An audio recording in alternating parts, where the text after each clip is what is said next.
I just got back from my very first camping trip. It couldn't have gone worse. Let me tell you about it. To celebrate camping, I decided to make it special and try to only use supplies that was bought from my Twitch chat. Not only was that a challenge because the items weren't very useful, we ran into freezing cold nights, wet firewood, and technical issues that just made the whole experience frustrating. But nothing compared to the 5 hours of pouring rain that happened in the middle of the day, confining us to a small tent, which when the storm was over, left our campsite and supplies flooded. All of this happening to my largest average audience ever. Was trying camping for the first time worth it? Or was this a mistake that just ruined me and my friend's weekend? Let's start by talking about camping. I grew up as a city boy in a town called Abbotsford in the heart of BC, which is known for having amazing trails, hunting, and of course, campsites. I had friends that would often tell me about their camping trips or some other hunting adventures that they would do over the summer, but it was something my family never really got to do. So to celebrate being a real adult, I decided it was my turn to get this experience that I missed out on as a kid. I packed up all the things that chat bought me in this stream right here, gathered some friends, and I headed up to a campsite called Raleigh Lake in Mission, BC. I chose this campsite because it had just a little bit of everything that I was hoping to get out of camping. It was also one of the only campsites in the Lower Mainland that actually had cell service, so I could stream the entire thing. Because I'll be honest, I don't know if I would have gone camping if I couldn't have streamed it. And once my wife and I got up there, I set up right away to stream, since I wanted to do some of the easy stuff like setting up a tent on camera. It was actually going really good so far. I got a new router that Peplink actually sent me. But I do want to give a huge shout out to Peplink, PEP Link. They sent me their BR2 micro SIM router. And it was incredibly reliable during the trip, which means I didn't actually have to worry about any technical issues and could just focus on my first task, setting up the tent. My chat thought they were gonna mess with me by making me buy the 10-person tent, hoping that it would be too big and too difficult for me to set up. Dude, this is like literally impossible to decipher. This is impossible to decipher. They were right. It took me just over an hour to set up my tent. But in my defense, I struggled to get the pegs into the ground because it was a super dense gravel and rock, and using the sledgehammer that my chat bought me, it didn't help much either. During my tent installation, I did actually pause a couple times to move a Jenga block. Why a Jenga block? Well, it wouldn't have been a marathon stream from me if there wasn't some way for chat to screw me over. And the idea was that every 10 subs, I would move a Jenga block. And if the tower falls, I extend the stream from 24 hours to 40 hours, which is how long we were up there for. This is when our first unexpected plot twist came in. Is that a treasure train? Why is there a treasure train? No! You see, Twitch has these things called hype trains, and there's actually a special one called a treasure train, meaning if anyone decides to gift more than 5 subs, it's 35% off for them. These treasure trains are random, and my chat definitely decided to take advantage of it, because within the first hour, alongside setting up the tent, I had to move about 10 Jenga blocks. Just after finishing my tent setup, our 2 other friends showed up, Nicole and Ariana. They started unpacking and somehow managed to get their tent set up in like what I can only describe as witchcraft, because it was like 30 seconds. I literally looked away and it was up. What? Hold on, how did you build the tent already?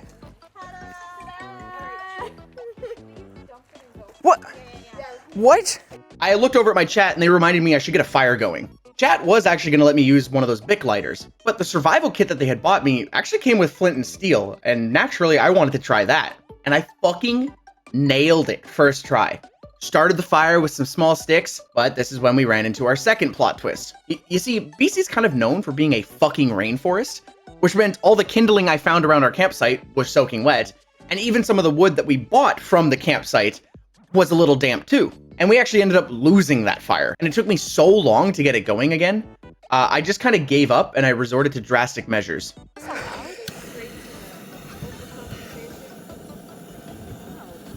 Were you allowed to? I already had one. No, but Listen. Thanks, Hacksmith. My chat called me a bit of a cheater for using a blowtorch, so I decided to actually remove an extra block from the Jenga, kind of as punishment. And with that, we actually had a fire, which was good, because I was averaging about 175 viewers at this point, which is almost double my normal viewers. Naturally, trying to keep them entertained we decided to shift gears and boot up the grill so we could fire up some burgers. And honestly, even though it was a bit of a struggle setting up the tent and getting the fire going, I felt like I was on a roll to be one of the smoothest marathons that we had ever done before. But that's when I ran into a technical issue. My stream all of a sudden looked like an 8-bit video game. I could not figure out what was causing this issue. Was it my new router? Was it the internet connection? I spent way too long trying to troubleshoot this, and it was distracting me from focusing on the content. And then things went from bad to worse. That doesn't count. That doesn't count. My Jenga tower has officially fallen. Ariana bumped the Jenga tower, which meant the stream had to be extended, and I was worried because it was still 8-bit quality.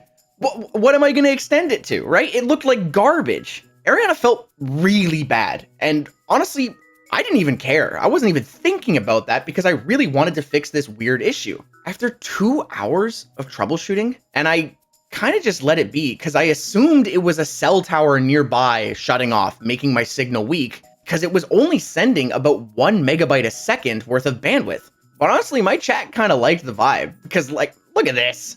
It does look pretty cool. And we kind of just vibed out to this, to about 200 people in chat, with them asking us questions and me laying out a plan for tomorrow, because there's a waterfall nearby that I wanted to go visit, the lake itself, and I also wanted to go bug catching in the morning. And with that, it honestly went by really quick and it was time to go to bed. You might have remembered last year that I did a 150-hour marathon streaming because I thought it'd be fun to give it a try. And while there's no doubt that it was the biggest growth my channel had ever seen, it was incredibly, incredibly tough. Let's do it for 1 week this time.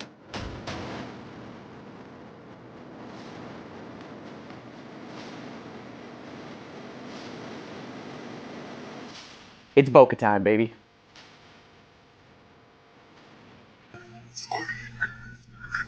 And for the nighttime, what my chat decided to buy me was an air mattress, a Shrek blanket, and a fleece liner. The air mattress was a lifesaver. I thank you, chat, for at least giving me that. But the liner and the blanket fucking sucked. It got down to 11 degrees that night, and I was freezing. And for my first experience camping, sleeping in a tent, this was a terrible experience, because I think I slept a total of 30 minutes that night. It honestly might have been the worst attempt I've ever had at sleeping. Combine that with my wife, I should speak positively. Combine that with the love of my life slamming a sledgehammer down beside me to wake me up in the morning.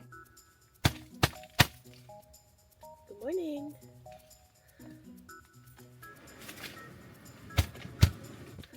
I was not very happy. I'll be real, but we were able to get a fire going pretty quick and roast some marshmallows, which cheered me up, and I prepared to go through the rest of the bin of the items that chat had bought me, including the bug catching kit that I mentioned, some t-shirts, and even this little 1-inch tungsten cube we named Mark Cuban. Sadly, Taylor actually had to bail since she had a dance recital to go to, and that's when we felt the first raindrop. Not thinking much of it, we decided to just keep chilling and wait it out and see what happened. But that was a big mistake. When it did finally start to pour down, we couldn't actually get everything into a shelter fast enough. We did our best to pile it under the little canopy tent that Ariana brought before we inevitably just had to take shelter in my 10-person tent. At first, it was kind of a fun vibe. The ambiance of the rain falling while we just read Reddit stories and hung out. And then we decided to check the weather app. Apparently it was supposed to go for 5 hours and reach up to 20 millimeters of rain. We kind of all just looked at each other and knew that we were going to be in this for the long haul. So I did my best to actually run out into the rain and grab as many snacks and other entertainment as I could before we had to commit to the full hunkering down. And I think after I grabbed all the snacks, even though it cheered us up a bit, this is when our morale definitely hit its lowest point. We were trying to stay positive by engaging with chat and reading more stories and reading a book they bought me. But as more rain fell, the colder it became, and eventually we kind of just slumped into a ball of depression. The rain ended up lasting for 6 hours, and we decided to go check the damage. Our entire campsite was flooded, and worse was the stuff that was under the canopy was actually drenched in water as well, including the paper towels, our paper plates, and the rest of the supplies that chat bought me. I was pretty upset.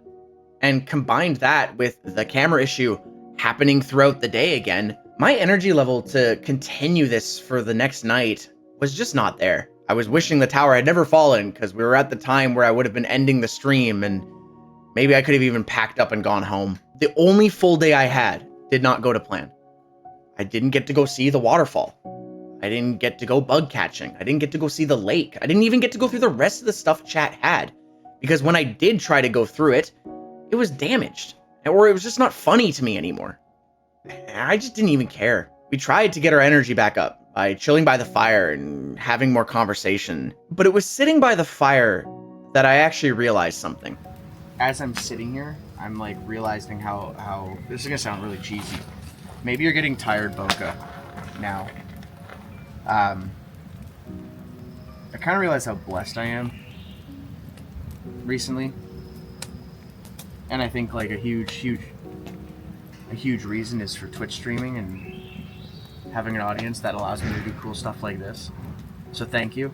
You see, even though I arguably had a terrible first camping experience, where it felt like I wasted several $100s on this trip and even some toys and gimmicks that I never got to use, it was the terrible experience that made me realize how blessed I am. Growing up, I wasn't poor, but I wasn't well off, meaning I never really had to worry about having food on my plate, but I also never got to do crazy experiences growing up. I remember when my family saved up for years so that we could have the experience of going to Disneyland at a young age, but we only got to do one family vacation every 5 years at the max, maybe 7 years. But in the last year alone, I have gotten to do so many cool life experiences that I could have never done before if it wasn't for streaming. Whether it was learning how to install flooring, visiting car shows, or yes, even wasting $100 on a tungsten cube. I don't even know if my wife wants this shared in the video, but I'm gonna put it in anyways. About a week before the camping stream, my wife came home emotional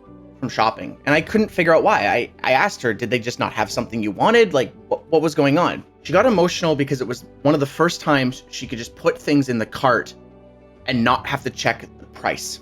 And it was something that I think both of us didn't realize would hit us as hard as it did. And for that, I need to say thank you for being my audience, whether it's here on YouTube or on Twitch.